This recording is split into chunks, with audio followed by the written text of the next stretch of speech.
یہ کوئی غیر متوقع چیز نہیں ہے۔ حضرت نبی اکرم صلی اللہ علیہ وسلم نے بہت پہلے اس کی پیشین گوئی فرما دی تھی کہ ایک وقت ایسا آئے گا جب دنیا کی ساری قومیں مسلمانوں کے خلاف اس طرح متحد ہو جائیں گی اور اس امت کو نقصان پہنچانے کے لیے، ان کو زخم دینے کے لیے، ان کو ٹھیس پہنچانے کے لیے، بلکہ ان کا وجود ختم کرنے کے لیے اپنے باہمی نظریاتی، مذہبی، سیاسی، سماجی اختلافات کے باوجود ایک مسئلے پہ سب متفق ہو جائیں گے کہ اسلام اور مسلمانوں کے خلاف ان کا ایجنڈا ایک ہوگا۔ یہ وقت آئے گا، اور آپ نے بڑی محسوس مثال دے کر سمجھایا کہ ایک وقت آئے گا کہ ساری قومیں مسلمانوں کے خلاف اس طرح ایک دوسرے کو دعوت دیں گی جس طرح دسترخوان پہ کھانے کے لیے کوئی جماعت بیٹھی ہو اور اپنے ساتھیوں کو آواز دیتے ہیں، آؤ یہ ڈش بہت لذیذ ہے، یہ سالن بہت عمدہ ہے، ذرا یہ بھی لے لو، ذرا یہ بھی چکھ لو۔ اس طرح مسلمانوں کو لقمہ تر بنانے کے لیے ساری کی ساری قومیں آپس میں ایک دوسرے کو دعوت دیں گی۔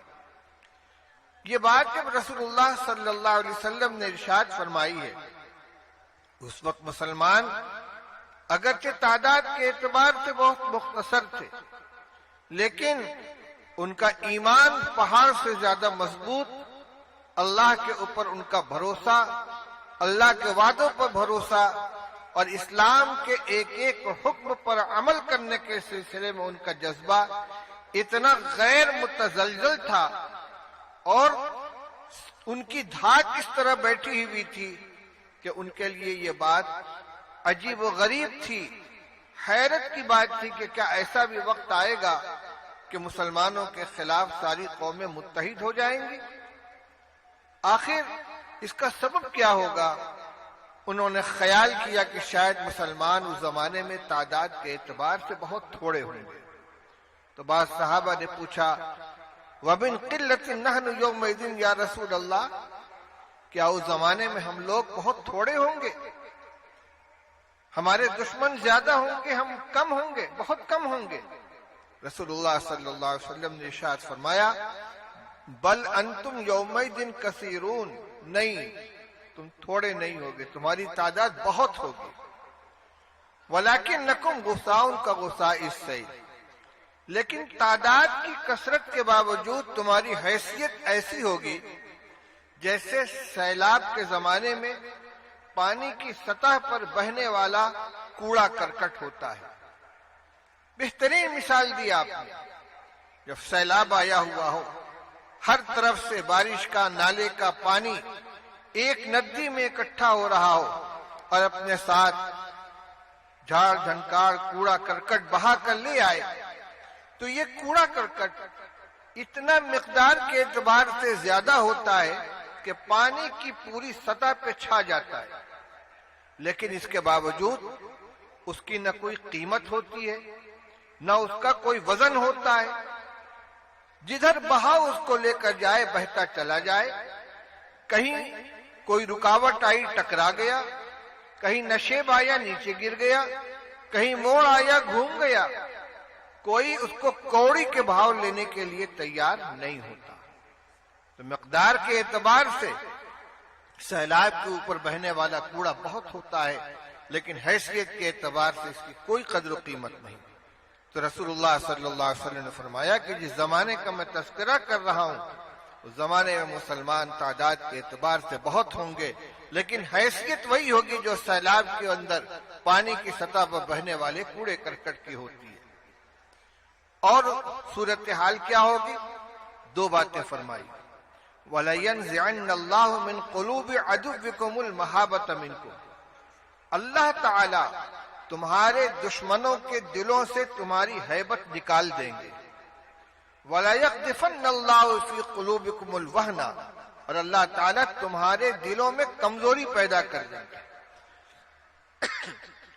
رسول اللہ صلی اللہ علیہ وسلم نے ارشاد فرمایا ہے کہ بندوں کے دل اللہ تعالی کی دو انگلیوں کے درمیان ہے، جدھر چاہیں اسے پھیر دیں، وہی دلوں میں قوت پیدا کرتے ہیں، وہی دلوں میں کمزوری لے آتے ہیں، وہی کسی کا روب ڈال دیتے ہیں اور وہی کسی کا روب نکال دیتے ہیں۔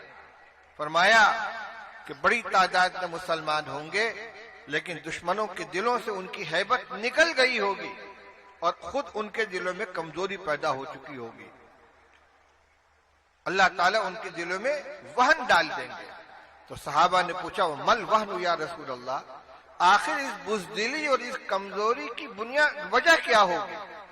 آپ نے فرمایا حب الدنیا و کراہیت الموت، دو وجہیں ہوں گی، ایک دنیا سے محبت اور دوسرے موت کی کراہیت۔ یہ حاصل ہے اس حدیث پاک کا۔ آج مسلمان تعداد کے اعتبار سے پوری دنیا میں دوسری بڑی اکثریت کے اندر ہے۔